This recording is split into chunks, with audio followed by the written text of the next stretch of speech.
Today, in episode 4, I'll be talking about the 3 principles of collaboration. I'm Mark Elliott, and welcome to the Collaboration Design series. The 3 principles of collaboration are important from our perspective in that they provide the foundation for our method. They are the ideas or the way that we understand collaboration, how it works in any context, any culture, at any scale. So the 3 principles. The 3 principles are the concept of shared ideas, shared processes, and shared capability. The first principle of collaboration, shared ideas, is based upon the premise that in order to collaborate, first and foremost, we have to share our ideas with one another. And more than that, all collaboration outcomes or outputs are fundamentally grounded in ideas. As in, I might have an idea that I share with you, you give me some feedback on what you think on that, and we start kind of a cycle of to and fro where we start to evolve those ideas. Maybe then we get to the point where we're thinking, ooh, that's a really good idea. Let's actually turn that into something real in the world. And that's really the process of collaboration in its most simplistic form. But what's really important about the principle of shared ideas is that it's not enough just to have ideas in our mind, because if they're just in our mind, then nobody knows about them. We have to externalize them, so they have to get out of our mind somehow. And the most obvious and simple way to do that is just simply to speak them. And so a collaboration that takes place through conversation or dialogue is probably the most ancient form of collaboration, one that we probably all take part in every day in different forms.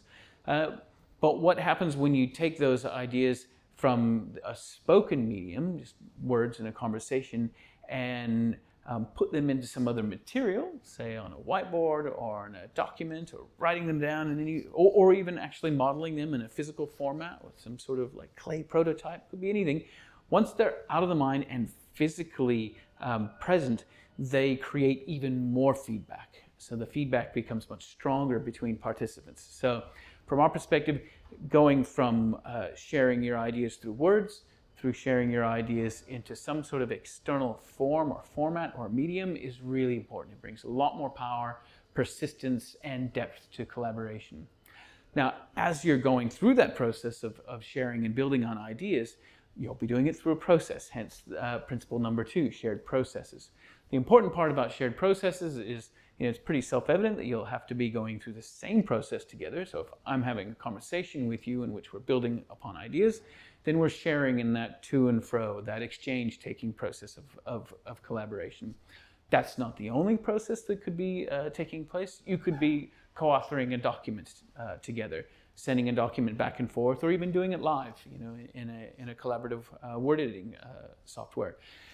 So in either case, we're sharing our ideas, we're building on our ideas, and we're doing it through a shared process. The important part about the first 2 principles is how they interrelate together. You need to be moving through a process in order to share ideas and build upon them. Now, to move through any process, you will be reliant upon a shared capability to some degree or another, and that is our 3rd principle. So, the capability to just participate in a conversation is one that we're all pretty familiar with, but some of us are better than others, in fact. Again, even more complex, co-authoring a document together. Whether that's taking place, through an iterative exchange of emails back and forth, sending a document, or if it's happening live on the web. Those are, again, 2 different types of processes, both of which require particular capability that if you've never done it before, you're probably going to have to learn a thing or 2.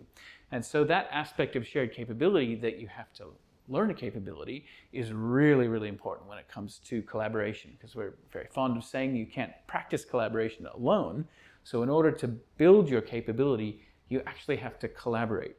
And that's always this tricky double-edged sword, because you're trying to deliver an outcome as well as practice your collaboration and get better at delivering your outcome. So in essence, the ability to share and build on ideas through common processes requires a shared capability that you have to build through practice, through actually doing those processes.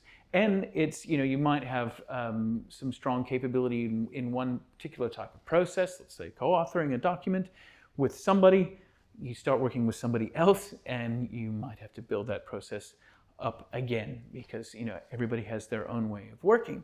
One of the most important capabilities when it comes to collaboration is that of resolving tension.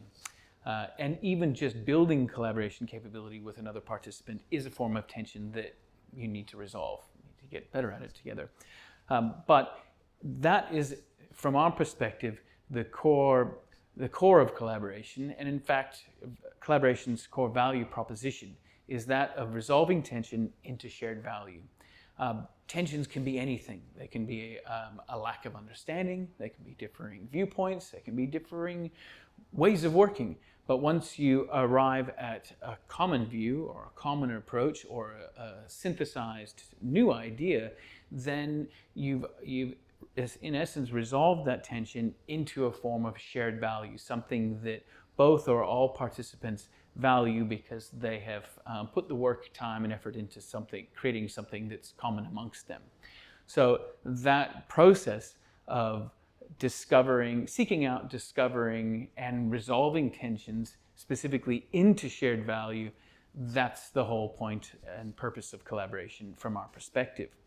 So how those three principles come together, shared ideas, shared processes, shared capability, that creates the foundation for our entire method. So all of the ideas that we're bringing together in our 6 stages of collaboration and the 36 tools, they all are in direct reference to these 3 principles. They all need to ensure that we're getting better ideas shared through common processes and resolving those tensions into shared capability. So I might give you a little example. So here at CollabForge, we do a lot of document editing.